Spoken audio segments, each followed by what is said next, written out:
توجہ ہے، بات شروع کی جائے۔ سورہ منافقون سے ایک آیت پیش نظر ہے میرے۔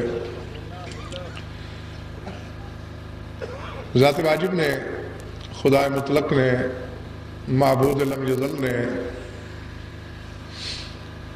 اپنے مقاصد کے ترجمان سے عجیب و غریب بات کی۔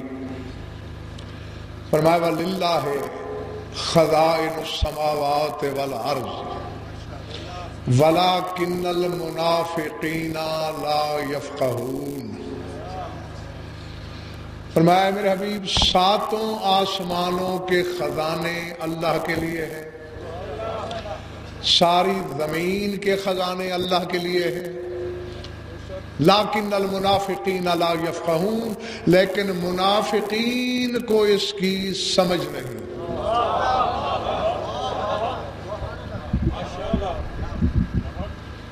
ترجمہ میں نے تقریباً کر لیا، پتہ نہیں کس کے سر سے گزرا ہے، کس کے سینے دل میں اترا ہے۔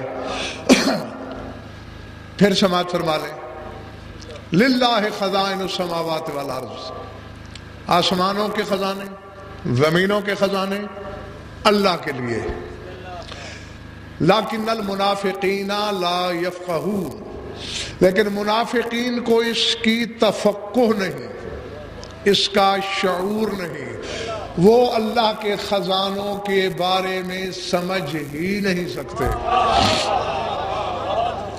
معلوم ہوا اللہ کے خزانے کے مسائل کو سمجھنے کے لیے مومن ہونا ضروری ہے۔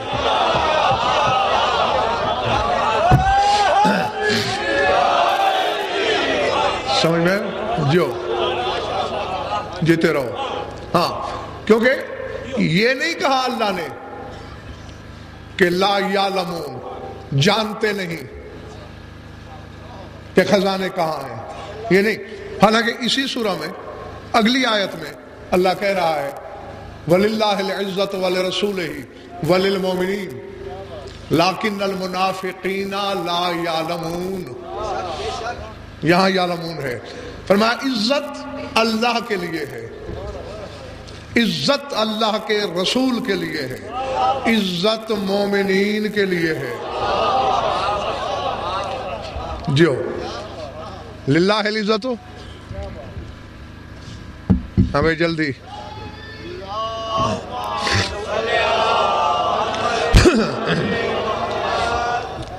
کیا کہا اللہ نے؟ للہ العزت ولرسولہ وللمؤمنین۔ ایک اللہ صاحب عزت ہے، رسول صاحب عزت ہے، مومنین صاحب عزت ہے، لیکن المنافقین لا یعلمون، لیکن منافقین کو اس بات کا علم نہیں۔ یہاں علم کہا، بھائی جا آخری بندے تک سر اٹھانا۔ کائنات عالم میں پھر کے دیکھو، پہلا مدعی عزت ہونے کا، آدم سے لے کر عیسیٰ تک، میں ایک ایک نبی کے دروازے پہ گیا، کسی کے ہاں یہ کلیجہ نہیں تھا کہ وہ کہہ سکتا کہ میں عزت ہوں۔ مسجد اعظم میں ممبر ابیض پر ایک خطیب ازل کو دیکھا، وہ کہہ رہا تھا نحن عزت اللہ، ہم ہی تو اللہ کی عزت ہیں۔ جو سمجھ میں آئی بات؟ جو تو اب اگر میرے سامنے اتنی بات سمجھ گئے ہیں تو کھل ہی گئی۔ علی کہتا ہے میں عزت ہوں، یا علی کے بغیر کوئی لاؤ۔ ہاں، اولاد علی نے یہ دعویٰ ضرور کیا ہے، کیونکہ عزت کی اولاد بھی عزت ہی ہوتی ہے۔ جو نسب باپ کا وہی نسب بیٹے کا، وہی اولاد کا، تو علی ہے عزت۔ اب پھر آیت دہراتا ہوں، وَلِلَّهِ الْعِزَّةُ وَلِرَسُولِهِ وَلِلْمُؤْمِنِينَ، اللہ کہتے ہیں عزت میرے لیے ہے، عزت رسول کے لیے ہے، عزت مومنین کے لیے ہے۔ یعنی جب تک دوسرا مدعی نہیں ملتا مجھے کوئی ترجمہ کرنے سے روک ہی نہیں سکتا۔ اللہ کہتے ہیں علی میرے لیے ہے، علی محمد کے لیے ہے، علی مومنین کے لیے ہے۔ جو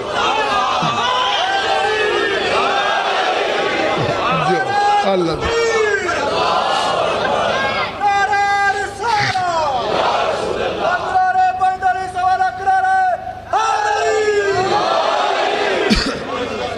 سمجھ میں آ گئی بات دوست؟ جیتے رہو. لیکن اس بات کا یہاں کہا ہے لیکن المنافقین لا یعلمون، منافقین کو اس کا علم نہیں. لیکن جب خزانوں کی بات کی تو لا یعلمون نہیں کہا. کہا ساتوں آسمانوں کے زمینوں کے خزانے اللہ کے لیے، لیکن المنافقین لا یفقہون، لیکن منافقین کو سمجھ نہیں. گھبراہٹ تو نہیں ہو رہی؟ اللہ کے خزانے تلاش کرنے ہیں اور اس سمجھ سے کام لینا ہے جس سے منافق محروم ہے. اللہ کہتے ہیں منافقین کو سمجھ نہیں میرے خزانوں کی. یہ نہیں کہا کہ علم نہیں، علم تو مومن کو بھی نہیں کہ کہاں ہے خزانے، لیکن مومن کو شعور ہے خزانوں کا، مومن کے پاس تفقہ ہے، مومن کے پاس سمجھ ہے، وہ ان خزانوں کو سمجھتا ہے. اللہ اکبر. خزانے کہ میں بھی تھوڑی دیر میں بتانے لگا ہوں کہ کس چیز کے خزانے ہیں. خزانے کا مصرف تو ہوتا ہے یا نہیں ہوتا؟ ہوتا ہے نا. ہاں تو پھر بولنے میں جھجک کیوں رہے ہو؟ ہوتا ہے. سورہ بنی اسرائیل میں اسد اللہ کہہ رہا ہے قُلْ لَوْ أَنْتُمْ تَمْلِكُونَ خَزَائِنَ رَحْمَتِ رَبِّي إِذًا لَأَمْسَكْتُمْ خَشْيَةَ الْإِنفَاقِ. کہو اے لوگو اگر تم اللہ کی رحمت کے خزانوں کے مالک ہوتے تو تم سارے اپنے پاس رکھ لیتے کہ کہیں خرچ ہو کے ختم نہ ہو جائیں. یعنی دو باتیں ہم یہاں سمجھ میں آتی ہیں کہ خزانے خرچ کرنے کے لیے ہیں اور ہے کسی ایسے کے پاس جو ختم ہونے سے خوف زدہ نہیں، جو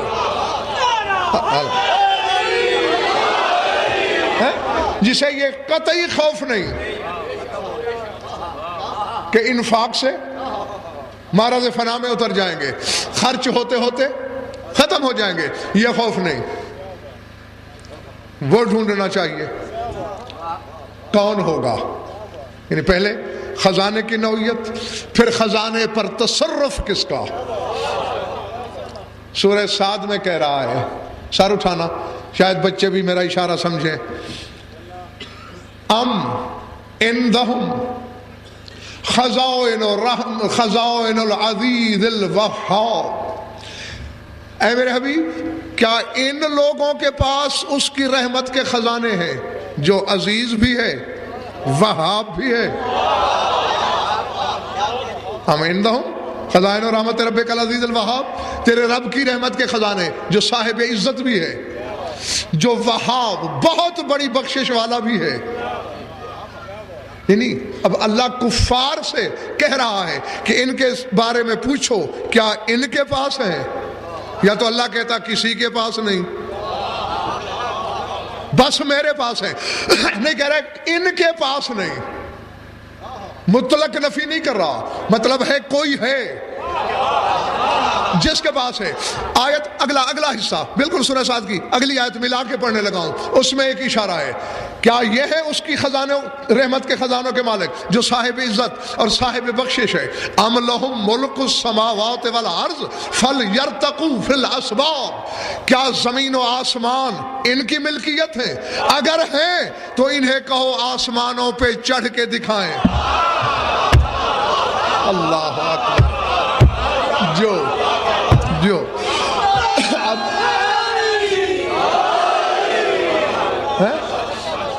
سمجھ میں آ رہی بات دوستو؟ فلیرتقوا فی الاسباب. اگر یہ مالک ہیں آسمانوں کے زمینوں کے تو پھر آسمانوں پہ چڑھ کے دکھائیں. نہیں چڑھ سکے. اگر چڑھ کے دکھا دیتے مالک ہوتے.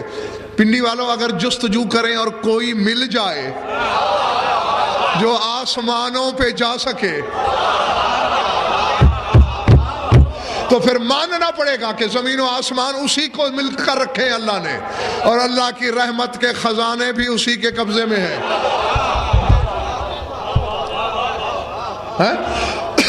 ہاں ویسے تو بات اشارے سے بھی آگے نکل گئی ہے، سمجھ میں آ جانی چاہیے، بچوں کو بھی سمجھ لینی چاہیے، لیکن میں صرف اپنی تسلی کے لیے کہنے لگا ہوں، او شرق سے غرب، شمال سے جنوب، ذرے سے عرش تک، پورے عالم رنگبو میں معلوم سے غیر معلوم دنیا تک سفر کر لو، سوائے علی اور اس کی اولاد کے کوئی نہیں ملے گا جو اپنے اپنے دور میں یہ کہتے نظر آئے، ایھا الناس نحن خزان اللہ فی السماء وارضہ، لوگوں زمین اور آسمانوں میں اللہ کے خزانوں کے خازن ہم 14 ہیں۔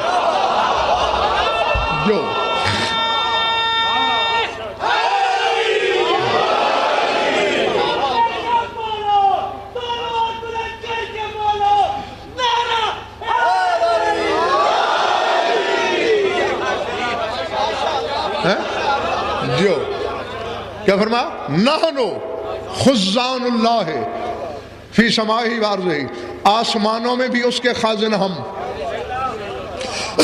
زمینوں پر بھی اس کے خازن ہم۔ ویسے بھی پہلی آیت اشارہ کر چکی ہے کہ اگر مالک ہیں تو آسمانوں پہ آ کے دکھائیں۔ تیرا رسول گیا، فقط رسول نہیں گیا، کوئی اور بھی ساتھ گیا، ٹھیک ہے؟ اور میں نے اولاد رسول کے بچوں کو دیکھا۔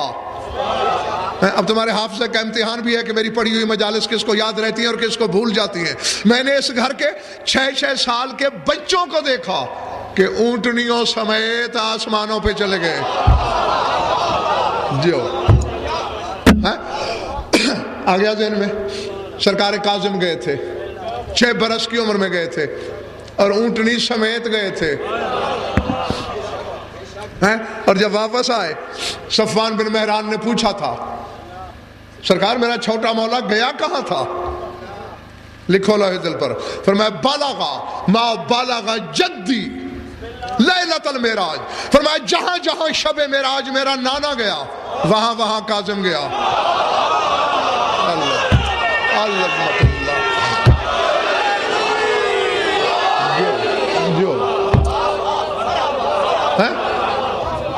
نہیں، یہاں ایک سوچنے والی بات بھی ہے۔ لفظ کیا ہے؟ بالغ ما بالغ جدی، جہاں جہاں میرا نانا گیا وہاں یہ اونٹنی کو لے کر گیا۔ لیکن شب معراج جہاں تک رسول گیا وہاں تک سواریاں نہیں گئیں۔ اللہ اکبر، اللہ اکبر۔ براق بھی ایک منزل پہ ساتھ چھوڑ گیا، رف نے دم توڑا، بحرم نے ساتھ چھوڑا، آگے اللہ جانے کتنے قرن تیرا رسول اکیلا گیا، لیکن یہ اونٹنی سمیت وہاں تک گیا جہاں تک اس کا نانا گیا۔ نہیں، مجھے نہیں خبر کہ کس کے پاس کتنی قوت خرید ہے۔ جس کے پاس نقد ہے ولا کا وہ تو عرش کو چھو لے گا، اور جس کے سر سے گزر گئی میرا بھی مقدر، اس کا بھی اپنا نصیب۔ زیغم میں نے پوچھا عالم مانا میں سرکار کاظم سے، وہ نوری سواریاں تھیں، بیٹھے ہو یا چلے گئے ہو؟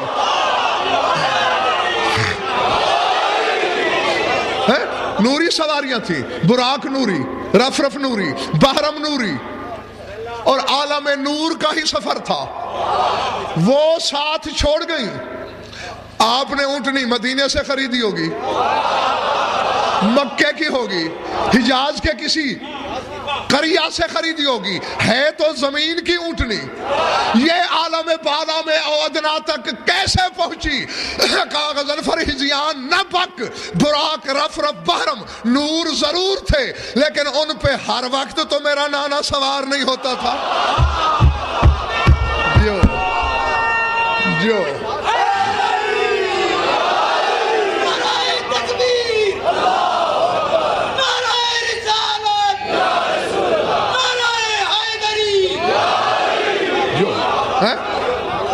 فرمایا یہ تو شرف ملتا ہے ہمارے لمس کا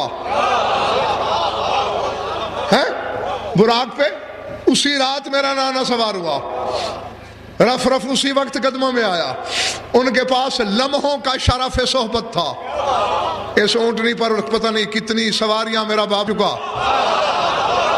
کتنی سواریاں میری جد نے کی ہیں؟ یہ ہمارے لمس کا شرف ہے، جسے عطا ہو جائے اس کے لیے لا مکان مکان ہو جاتا ہے۔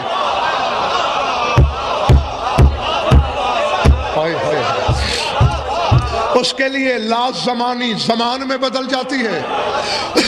یہاں نہ صحیح، گھر جا کے لحاف کی گرمی میں سوچنا ضرور، جس سواری پہ یہ وقتاً فوقتاً اسے سرفراز کر دے اپنے لمس سے،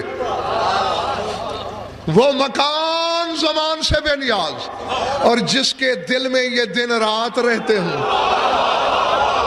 اس کے لیے جو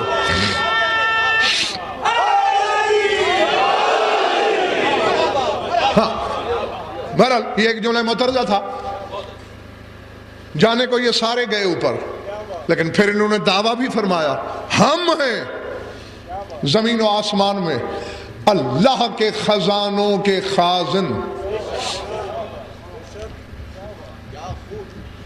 اچھا ذرا خزانے کس چیز کے اللہ نے جوڑے ہوئے ہیں؟ سونے کے، چاندی کے، جواہرات کے، ہیروں کا انبار ہے۔ ان چیزوں کو اللہ خزانہ نہیں کہتا۔ سورہ ہجر میں ایک اشارہ ہے، پہلے اشارہ دیتا ہوں پھر بعد میں کھول کے سمجھاتا بھی ہوں، شاید کوئی صاحب اشارت اشارہ ہی سمجھ لے۔ فرمایا ام من شیء الا عندنا خزائنہ وما ننزلہ الا بقدر معلوم۔ اللہ فرماتا ہے ہمارے پاس ہر شے کے خزانے ہیں۔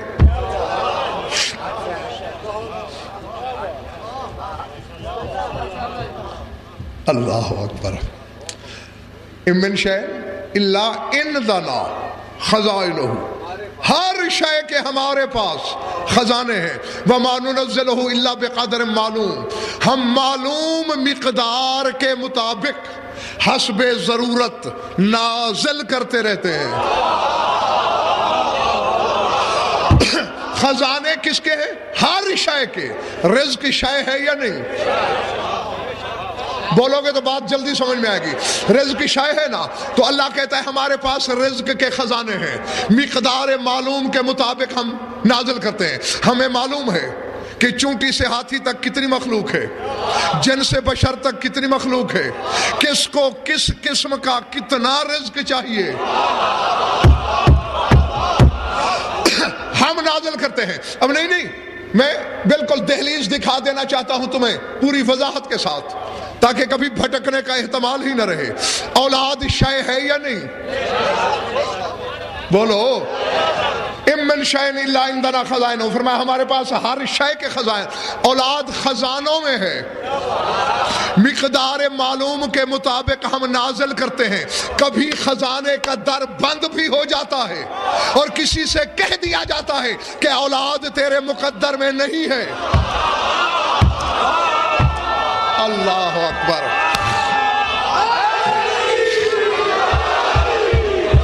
بولے بڑی بات جو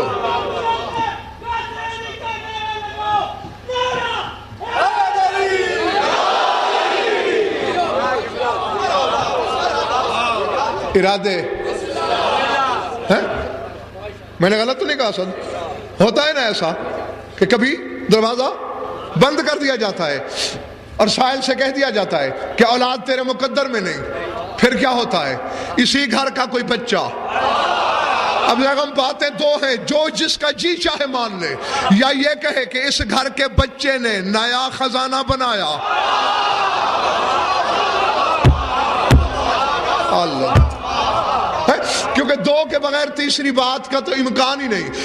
یا حسین نے نیا خزانہ بنایا، یا بند خزانے کے قفل کو ارادے کی چابی سے کھولا۔ جیسا سمجھ لو، پتہ تو چل گیا کہ خزانہ ان کے قبضے میں ہے، ان کے تصرف میں۔ اللہ اکبر۔ ایک چھوٹی سی بات آ گئی یاد، کرتا چلوں، یہ دل نہیں چاہ رہا۔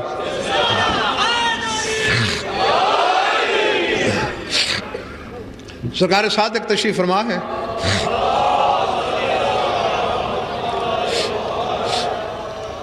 ایک شخص سرکار کی محفل میں داخل ہوا، کہنے لگا بما تفتخرون علی الناس ولد ابی طالب، اے ابو طالب کے بیٹو کس بات پر لوگوں پر فخر کرتے رہتے ہو کہ کوئی ہم جیسا نہیں؟ تمہارے پاس ایسا کیا ہے کہ جو زمانے کے پاس نہیں؟ لفظ ندی میں نے یہ دیکھا کتاب کے کہ بین یدیہ طبق فیہ رطب، سرکار سامنے ایک تشت پڑا تھا، اس تشت میں تازہ کھجوریں پڑی تھیں، سرکار نے کھجور کا دانہ اٹھایا، اسے چیرا، اخذ نواتا وزرع فی الارض، دیکھتے میری طرف رہنا، بلا تشبیہ وطفل فی، دانا چیر کے سرکار نے گٹھلی نکالی، انگلی سے تھوڑی سی زمین کھودی، کھود کے گٹھلی کو زمین میں دبا کے بلا تشبیہ لعاب دہن پھینکا۔ اب دیکھ رہا میری طرف، تب فکرہ سمجھ میں آئے گا، بس لعاب کا پھینک رہا تھا، یوں کھجور نکلی، کھجوروں سے لد گئی۔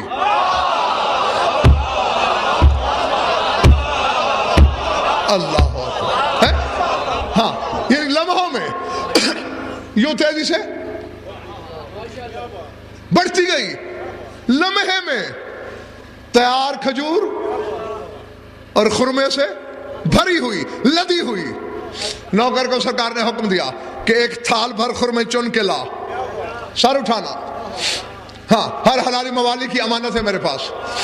تشت، اب وہ آدمی ہکا بکا دیکھ رہا ہے، سرکار دانا چیرتے ہیں، گٹھلی نکالتے ہیں، دانا چیرتے ہیں، وہ جو اب نئی کھجور سے اترا ہے، گٹھلی ایسے چند نکالی، اس شخص کے سامنے کیا، دیکھ گٹھلی پہ کیا لکھا ہے۔ جس گٹھلی پہ نظر ڈالتا ہے لکھا ہوا زیغم یہی ہے، لا الہ الا اللہ محمد رسول اللہ و اہل بیت رسول اللہ خزان اللہ فی ارضہ۔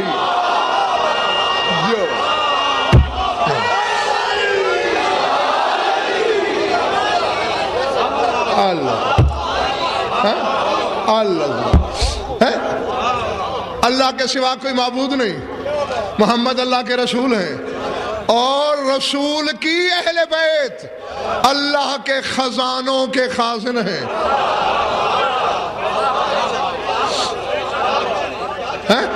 سرکار نے اس کی طرف دیکھ کر کہا اے جاہل حل فیکم مثل ھذا، تم میں کوئی ایسا ہے جن کے پاس اللہ کے خزانوں کی چابیاں ہوں؟ وہ کیوں نہ کہیں کہ کوئی ہم جیسا نہیں؟ تھک گئے تو بس کافی ہے۔ اچھا اب یہ دیکھنا ہے خزانے ہیں کس چیز کے؟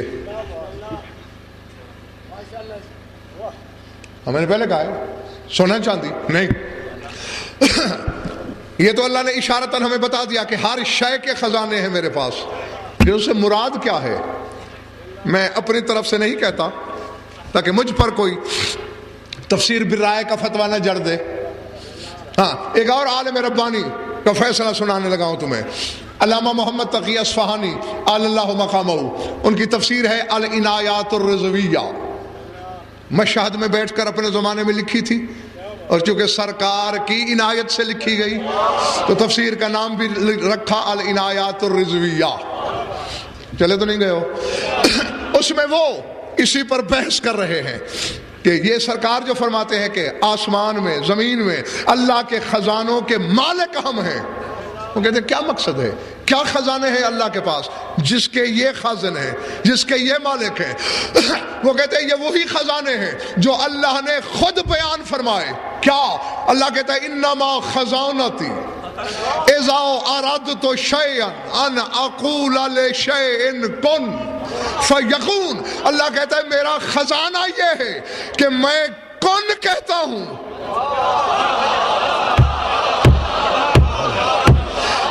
جس شے کو وجود میں لانے کے لیے کن کہتا ہوں وہ ہو جاتی ہے۔ اللہ کا خزانہ ہے کن، اور یہ کہتے ہیں اس کے خزانوں کے مالک ہم ہیں۔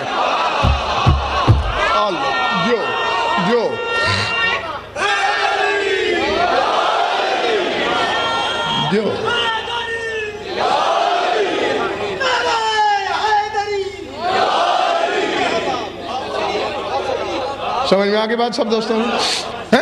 اللہ کا خزانہ کون، اور کون کے مالک؟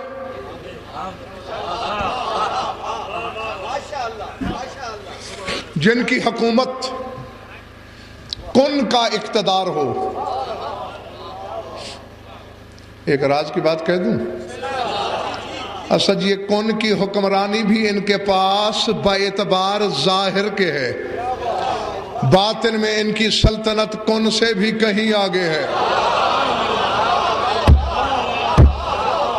اللہ جانے میں نے کیا کہا ہے، اللہ جانے کس نے کیا سمجھا ہے۔ کیا ہوا؟ اچھا، یہ وہاں تک سلطنت ہے جہاں شعور کی رسائی ہے۔ نہیں میں یوں بتاتا ہوں، کون لفظ ہے نا، لفظ حرفوں سے بنا ہے، حرف اللہ نے خلق کیے ہیں۔ جب حرف نہیں تھے، 14 تھے، کیا بے اقتدار تھے؟ ایسے یعنی دنیا سمجھ ہی نہیں سکی خدا کی دعوت تو زغم ہر بندہ کر دیتا ہے، ہم بڑے توحید پرست ہیں، لیکن خدا کی قسم توحید کی الف بے کو بڑے بڑے نہیں جانتے۔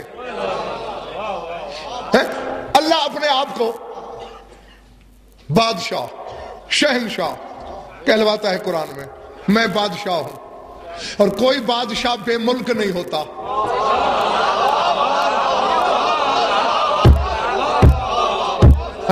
لیکن ایک وقت ماننا پڑے گا جب اللہ نے کائنات نہیں بنائی تھی، بادشاہ پھر بھی تھا۔ جیو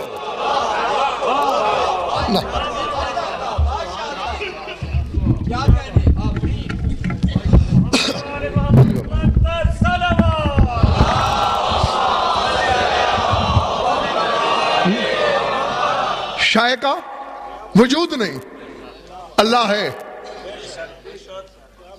نہیں۔ اللہ نے اپنی صفت نعوذ باللہ تدریجاً حاصل کی، بولو نہیں، یہی تو فرق ہے۔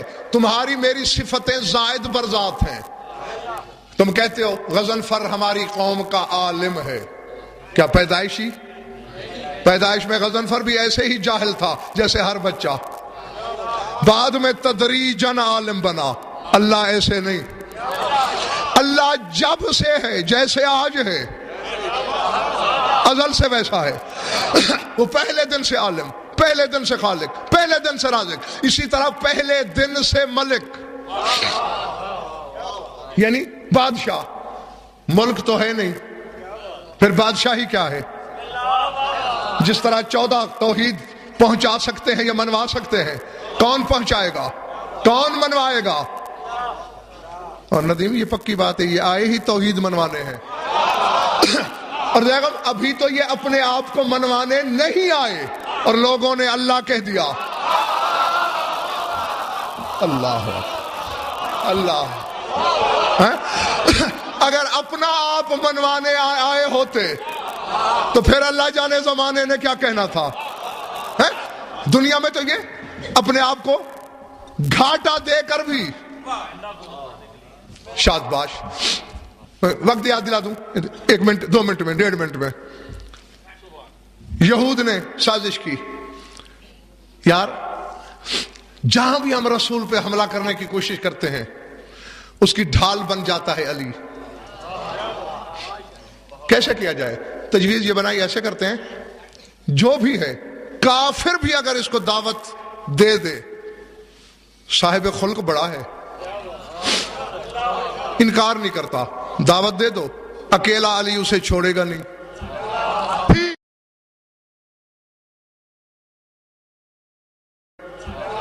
علی بھی دعوت میں ساتھ آئے گا، کھانے میں تھوڑا سا زہر ملا دو،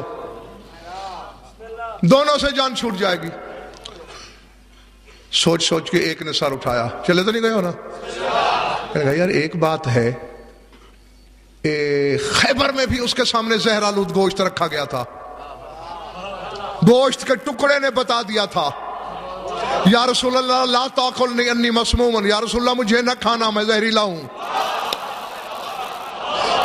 تو اگر کوئی آج بھی ایسا چکر چل گیا تو کہتے پھر ایسا کرتے فلاں باغ میں دعوت کرتے ہیں، کھانے میں بھی زہر ملائیں گے ضرور۔ باغ کی دیوار ہے پتھر کی، وزنی وزنی چٹانوں جیسے پتھر ایک دوسرے کے اوپر رکھ کے بنائی گئی ہے، بنیادوں تک کھود ڈالیں گے، جب گرنے کے قریب ہو جائے گی لکڑیوں کی ٹیک لگا کے روک دیں گے، دسترخوان لگائیں گے دیوار کے ساتھ، جو ہی دسترخوان لگے کھانا شروع کریں دیوار گرا دو، کہیں گے بھئی اب اللہ کی مرضی، اتفاقاً دیوار گر پڑی، ہم کیا کر سکتے تھے؟ سر اٹھانا دیکھ رہے میری طرف، دسترخوان لگا، زہریلا کھانا چنا گیا، رسول کی مسند دیوار کے ساتھ علی کے سامنے، رسول بیٹھنے لگے، خیبر شکن آگے آ گیا، یا رسول اللہ گستاخی معاف، آپ کی مسند پہ میں نے بیٹھنا ہے۔ جو جو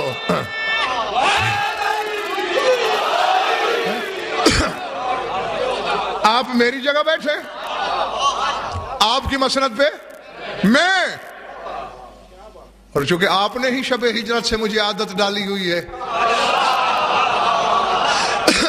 اپنی جگہ بٹھانے کی، لٹانے کی، سلانے کی، یہ عالی تمہید کی ضرورت ہی نہیں، ٹھیک ہے آپ ادھر بیٹھ جاؤ میں ادھر بیٹھ جاتا ہوں۔ کھانا شروع ہے، دونوں کھائے جا رہے ہیں،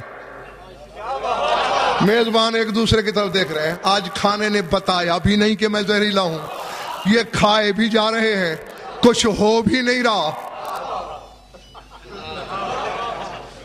وہ لکڑیاں ہٹاؤ، لکڑیاں ہٹی، دیوار کھڑی ہے،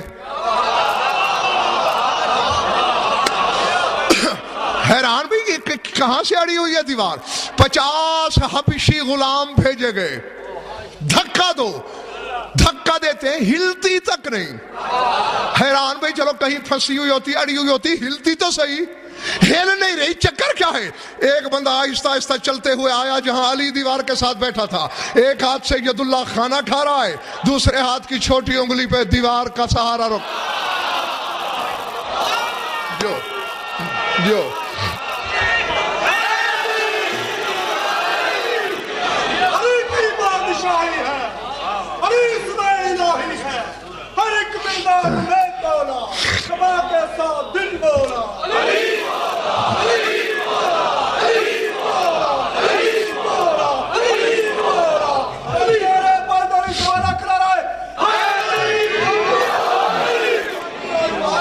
پچھلے محلے والے دوست ٹھیک بیٹھے ہیں؟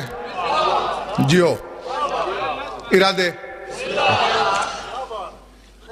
چھوٹی انگلی، وہ بھی دائیں ہاتھ کی نہیں، بائیں ہاتھ کی ہیں،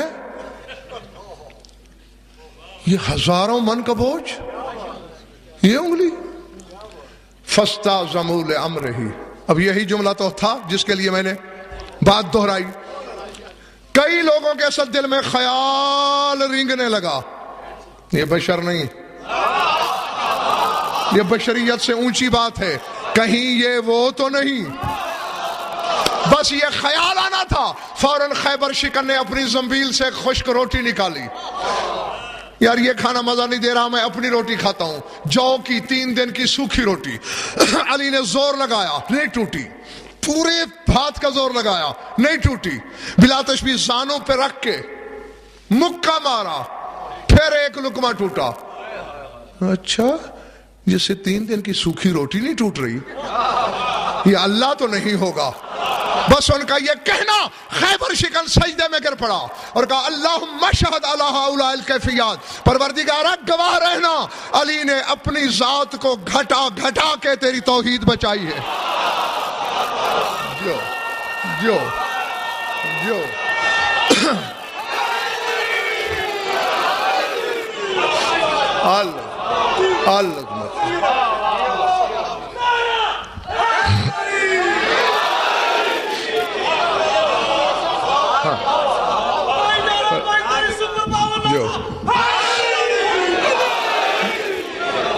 پالنے والے گواہ رہی ہو کہ علی نے اپنی ذات کو گھٹا گھٹا کر بھی تیری توحید بچائی۔ تو اس لیے میں نے کہا تھا یہ اپنا آپ منوانے نہیں آئے، یہ خدا منوانے آئے، ٹھیک ہے نا؟ ہاں اب دیکھو توحید منوا رہا ہے علی کا چوتھا بیٹا، تیرا 5واں امام، جس سرحد سے میں پلٹا تھا وہ ہاتھ سے کھو تو نہیں گئی، میں کہہ یہ رہا تھا جس دن سے ہے اللہ بادشاہ ہے، شے کوئی بنی نہیں، ملک کے بغیر بادشاہ نہیں ہوتا۔ تیرا پانچواں امام ایک سائل کو سمجھا رہا ہے کہ ایک لمحے کا کروڑواں حصہ بھی اللہ ملک کے بغیر نہیں رہا۔ مولا وہ کیسے؟ فرمایا نحنو ملک اللہ الذی لیس لہ فیہ شریک، ہم 14 اس کا کل بھی ملک تھے۔ اللہ اللہ اللہ، ہم 14 آج بھی اس کا ملک ہیں، ہم 14 جب کچھ نہیں رہے گا۔ ہائے ہائے ہائے، اسد اکثریت رہ گئی تیرے سامعین کی، کچھ نہیں تھا ہم ملک تھے، سب کچھ ہے ہم ملک ہیں، کچھ بھی نہیں بچے گا، پھر بھی ہم ملک ہیں۔ بھول گئے ہو؟ پڑھو سورہ مومن، قیامت کے میدان میں جب سب کچھ مٹ جائے گا پھر آواز نہیں آئے گی لمن الملک اليوم، آج ملک کا مالک کون ہے؟ اللہ،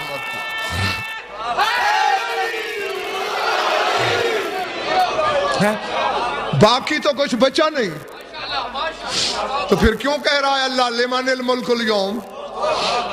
اس کا مطلب ہے جس ملک کا وہ مالک ہے وہ باقی ہے۔ اسی لیے تو آواز آئے گی للہ الواحد القہار، اس اللہ کا ہے ملک جو واحد بھی ہے، قہار بھی ہے۔ اور پڑھو کتب اہل بیت کو، تیرے خیبر شکن نے فرمایا، سائل نے سوال کیا تھا مولا کچھ بچے گا نہیں، کچھ ہوگا نہیں، تو پھر اللہ کیسے پوچھے گا؟ کیونکہ اللہ تو کلام کا خالق ہے، زبان سے تو بولتا نہیں، اور کلام وہ پیدا کرتا ہے شے میں، جیسے موسیٰ کے لیے جھاڑی سے، پتھر سے، پہاڑی سے، شے تو بچے گی کوئی نہیں کہ جس میں کلام پیدا ہو سکے۔ بولے گا کیسے؟ جواب کس طرح؟ توجہ، فرمایا واقعی کوئی شے نہیں ہوگی۔ حسنین کا نانا ساحت عزت کبریائی کے صحن میں کھڑا ہو کر سوال کرے گا لمن الملک اليوم، محمد پوچھے گا کس کی حکومت ہے؟ میں علی کہوں گا للہ الواحد القہار۔ اللہ اللہ،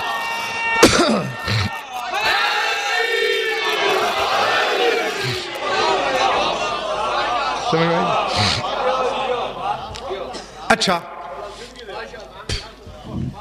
جیتے رہو۔ جس طرح اللہ بغیر ملک کے بادشاہ نہیں، چونکہ پہلے دن سے، دن کا لفظ بھی جگہ میں اس لیے کہہ رہا ہوں کہ سمجھ آئے، ورنہ دن کب تھے وہاں؟ وقت نہیں تھا، وقت کی سوچ نہیں تھی، وقت کی تخلیق کا مشورہ تک نہیں تھا۔ ایسے یہ 14 پہلے دن سے اولی الامر تھے یا بعد میں بنے؟ بولو، پہلے دن سے۔ تو ابھی حرف میں بتا چکا ہوں کہ حرف مخلوق ہیں، 14 اول مخلوق ہیں، کوئی مخلوق نہیں تھی، یہ تھے۔ جب حرف نہیں تھے تو کن بھی نہیں ہوگا۔ جو سمجھ میں آئی بات یا نہیں؟ زیادہ مشکل یا گنجلک تو پیش نہیں آئی نا؟ بھئی حرف ہوں تو لفظ بنے، لفظ ہوں تو کن بنے۔ اب یہ حرف پیدا نہیں ہوئے، 14 ہیں، اولی الامر بھی ہیں، تو اس وقت ان کا اقتدار کیا ہے؟ اور یہی تو میں اپنی بھولی قوم کو سمجھانے کی فکر میں ہوں کہ ان کے کن کا اقتدار بھی ظاہری ہے، باطن میں نہ یہ کن کے محتاج ہیں۔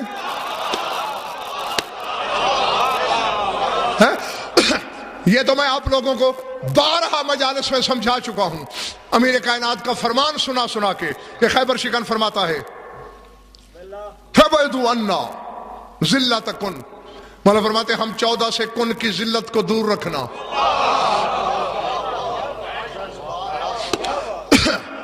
فَبَعِدُوا عَنَّا ذِلَّةَ کن، کن کی ذلت کو ہم سے دور رکھو۔ مولا یہ عجیب بات ہے، ہم تو اسے بڑا کمال سمجھتے ہیں جو کن سے بنے، وہ امر ہی ہوتا ہے، جیسے عیسیٰ کن سے بنا۔ آپ کہتے ہیں یہی اسی لیے تو میں کہہ رہا ہوں کہ کن کی ذلت کو ہم سے دور رکھو. میرے 11ویں بچے کا مقتدی بھی کن سے بنے, علی بھی کن سے بنے. کن تو حرف ہے, میں حرفوں سے پہلے کہوں تو پھر کیسے بنے؟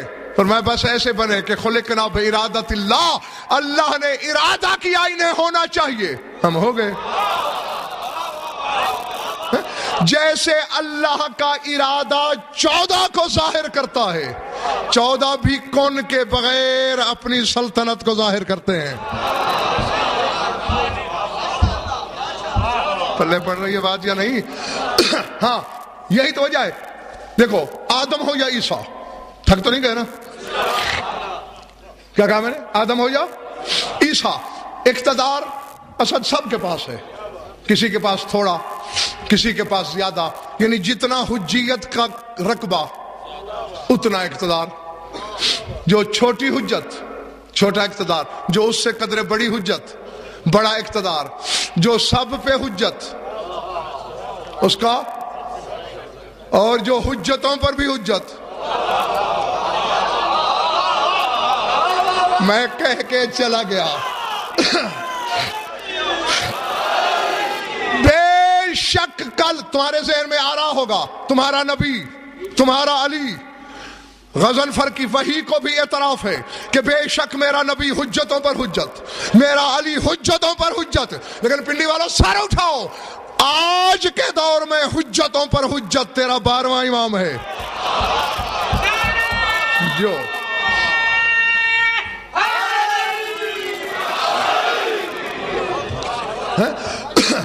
اب وہ ہے, تو پھر جو حجتوں پر حجت ہے ان کا اقتدار غیر مشروط, ان کے اقتدار میں قید نہیں, ان کے اقتدار میں شرط نہیں.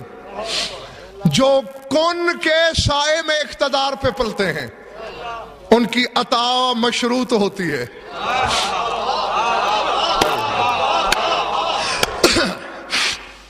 میری طرف دیکھنا, میری طرف. ذرا میں ایک فلسفہ دینے لگا ہوں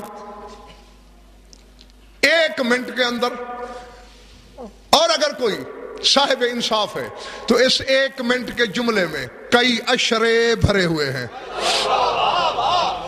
ذات واجب کی قسم, ذات واجب کی قسم. 2 چیزیں ہیں جن پر یہ نظام تقدیر و تدبیر و تکوین و مشیت چل رہا ہے, ایک عرش, ایک لوح محفوظ. عرش جس کے پایوں کے ساتھ نظام وابستہ ہے, میں پوری مجلس اس پر پڑھ چکا ہوں اگر یاد ہے تو. لوح محفوظ جس پر تقدیریں لکھی گئیں,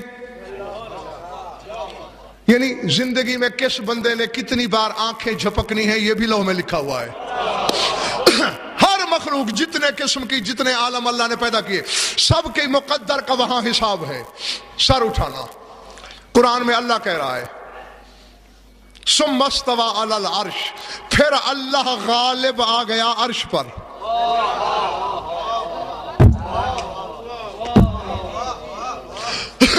اسی لیے تھوڑی تھوڑی دیر بعد پوچھتا رہتا ہوں کہ تھک گئے ہو تو چھوڑ دوں. ہاں کیونکہ جو کہنے لگا ہوں صاحب ظاہر ہے, میں نے کہا کہ اس میں کئی اشرے بند ہیں تو وزنی بھی تو ہوگا نا. ہاں تو اگر تھوڑا برداشت کرنے کی صلاحیت ہے تو ٹھیک ہے, ورنہ پھر کل پہ اٹھا رکھتا ہوں. اچھا, پھر غالب ہوا عرش پر. اس سے تو بظاہر اسد ایسا نہیں لگتا کہ نعوذ باللہ جیسے عرش اللہ سے مغلوب نہیں ہو رہا تھا, پھر اللہ نے کسی طرح اسے جکڑ لیا, قابو میں کر لیا. ایسے کچھ سوچ آتی ہے نا, یہ کیا ہے؟ آؤ ادھر دیکھ. جب لسان اللہ کے دربار میں گیا, کیا کہہ رہا ہے اللہ کہ پھر میں عرش پہ غالب آ گیا؟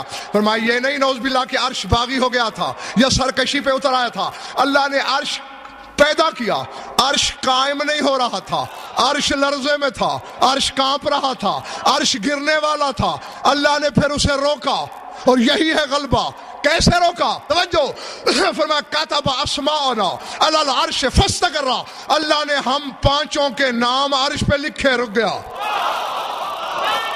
جو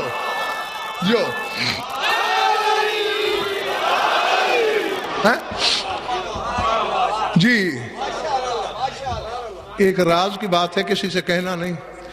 جو اللہ اپنا گرتا ہوا عرش بچاتا ہے، محمد لکھ کر، علی لکھ کر، فاطمہ لکھ کر، حسن لکھ کر، حسین لکھ کر، اگر مجھے ٹھوکر لگے اور میں یا علی کہہ دوں تو شرک کیسے ہو جائے گا؟ جو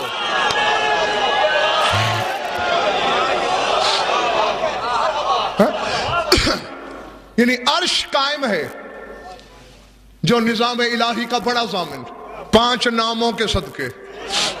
سر اٹھاؤ، میری ذمہ داری ہوتی ہے انشاء، املا، قرات، عبارت، ترجمہ، حوالہ، 6 چیزیں۔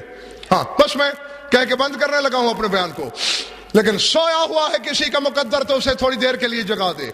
لوح محفوظ پہ لکھی ہوئے تقدیریں، میں نے کتب اہل بیت میں پڑھا، کما زین اللہ عرشہ باسماء الخمسۃ الطیبۃ کذالک زین اللہ المحفوظ باسم زینب الکبریٰ، جیسے اللہ نے عرش کو زینت دی 5 ناموں کے ذریعے، لوح محفوظ کو زینت دی علی کی بیٹی زینب کے نام سے۔ اللہ اکبر، اللہ اکبر۔ جی جی جی، یہ گھر جا کے سوچنا، جس پر تقدیریں ہیں، علی کے بیٹے کے نام سے زینت نہیں دی، علی کی بیٹی کے نام سے، کہ پتہ چلے جو بظاہر امام نہیں، کوئی مخدرہ امام نہیں ہوتی، کوئی پردہ دار امام نہیں بن سکتی، جو بظاہر امام نہیں، شریکہ امر ہے امامت کی، اس کا نام ابتدائیہ ہے لوح محفوظ کی تحریر کا۔ تو پھر حسن کیا ہوگا، حسین کیا ہوگا، پھر سوچ کے علی کیا ہوگا۔ درود پڑھ لو مل کر بآواز بلند۔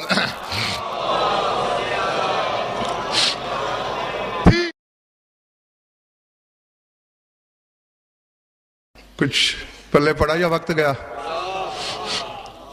خوش رہو، آباد رہو، مولا تم سب کی عبادت کو قبول فرمائے۔ یہ بھی حقیقت قاہرہ ہے کہ لاکھ دریا علم کے بہائے جائیں، اگر 4 آنسو نہ آئیں،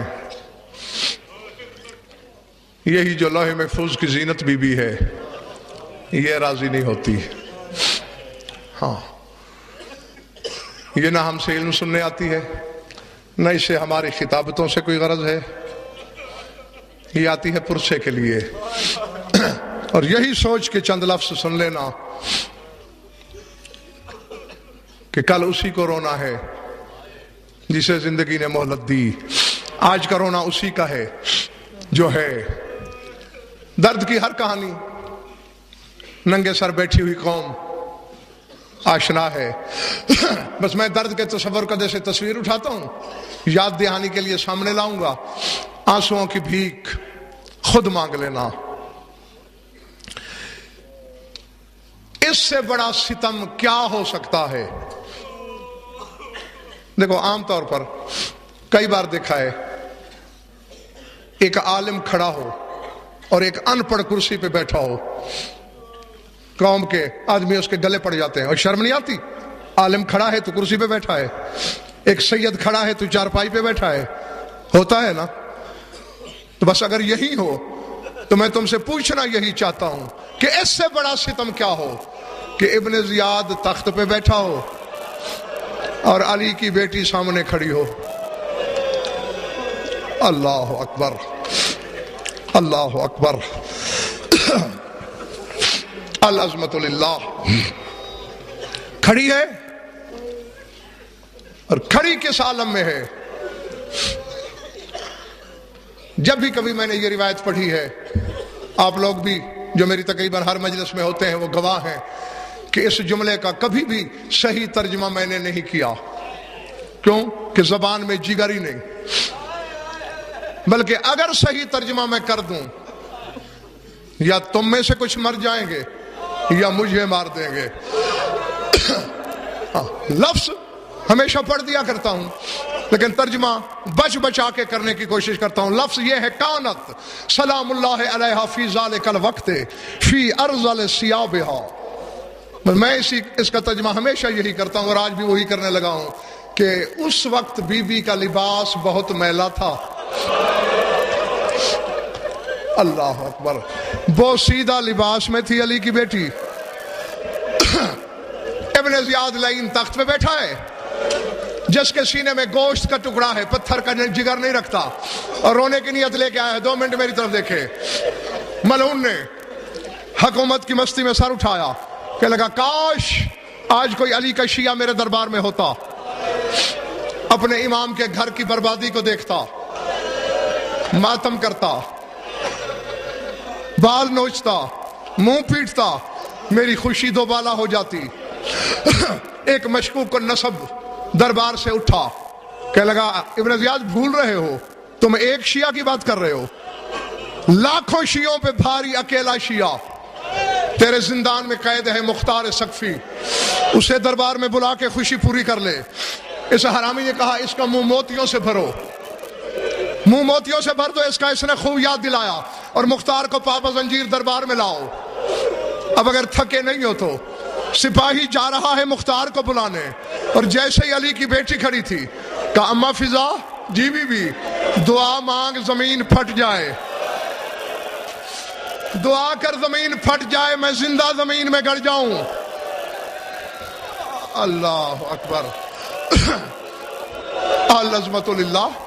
کیوں بی اکبر کے سینے میں برچھی دیکھ کے تو نے موت نہیں مانگی, بلا تشبیہ حسین کے گلے پہ خنجر دیکھ کے موت نہیں مانگی, اب کیوں مانگ رہی ہے؟ کہا سنا نہیں دربار میں بھائی مختار آنے والا ہے, اور میں جس حالت میں کھڑی ہوں. اللہ اکبر. اللہ اکبر. میری حالت تیرے سامنے ہے, بس میں دعا ہی کر سکتا ہوں تمہارے لیے کہ جو آنکھ اس غم میں روتی ہے خدا کرے کبھی کسی غم میں اشک بار نہ ہو. آ گیا مختار. ہاں وہ 2 کے 2 فکرے, سارا کچھ چھوڑ دیا ہے, کھڑا ہے. پھر ایک خوش آمدی نے کہا لما لا تسلم علی الامیر, تو نے امیر کو سلام کیوں نہیں کیا؟ کہا بکنے کی ضرورت نہیں, مالی امیر سوى الحسین, میرا امیر سوائے حسین کے کوئی نہیں. جو ہی حسین کی گفتگو چھڑی, کیوں بلایا؟ آج خوشی ہے میری, ہر کوئی منہ مانگے انعام لے رہا ہے مجھ سے, مختار تو بھی مانگ. اب اس حرامی کا مقصد یہ تھا کہ جب انعام لے گا میں کہوں گا تو نے تو اپنے امام کے قتل کا انعام لیا.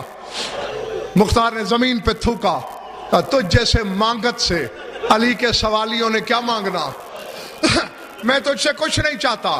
میں نے زندان میں اڑتی اڑتی خبریں سنی ہے کہ میرا امام آج کل کربلا آیا ہوا ہے, حسین کے خیمے کربلا لگے ہوئے ہیں, میں رہائی نہیں چاہتا. اسی طرح قید کی حالت میں اپنی فوج کے پہرے میں مجھے بھیج دے, میں حسین کے قدم چوم کے واپس آ جاؤں گا. پنڈی والوں ابن زیاد کہتے ہیں لمبی تمہید کیوں باندھ رہے ہو, کربلا جانا ہے یا حسین سے ملنا ہے؟ کا مقصد ہی حسین سے ملنا ہے. اگر دربار میں مل جائے. زخمی شیر کی طرح تڑپ کے مختار نے پورے دربار کی ایک ایک کرسی پہ نظر دوڑائی, پھر کہا کاش میرے ہاتھ کھلے ہوتے, میں تو اس سے پوچھتا کہ مذاق قیدیوں سے کیسے کرتا ہے. کہاں ہے حسین؟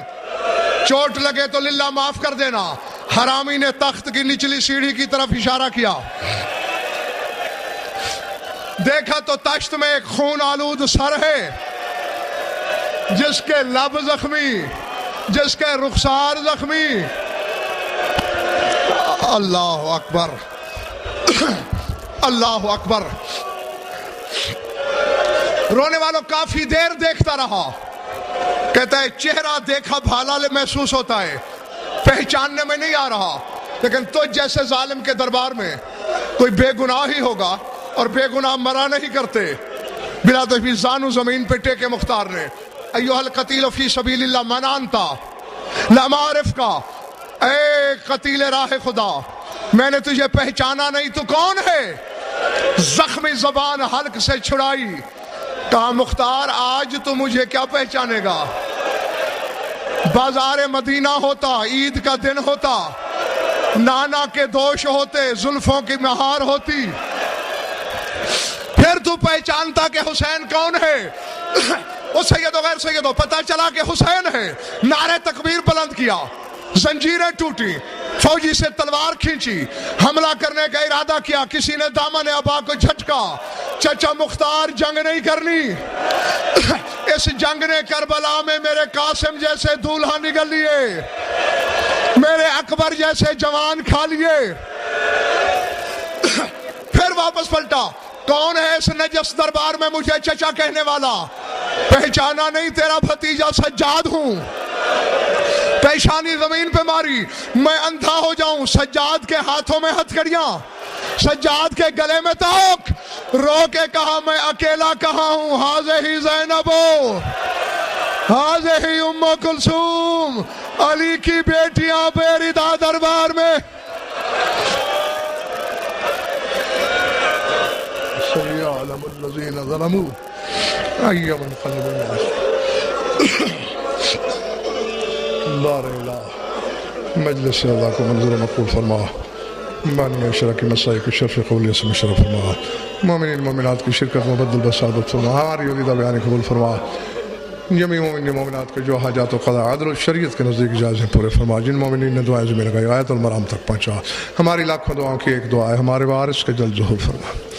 اللہم کن لولیک الحجت بن الحسن صلواتک علیہ وعلی آبائہ فی هذه الساعة وفی کل ساعة من ساعات اللیل والنہار ولی محافظ مقاعد وناصر ودلیل معینہ حتی تسکنہ ارضک ونتمتع فیہا طویلا۔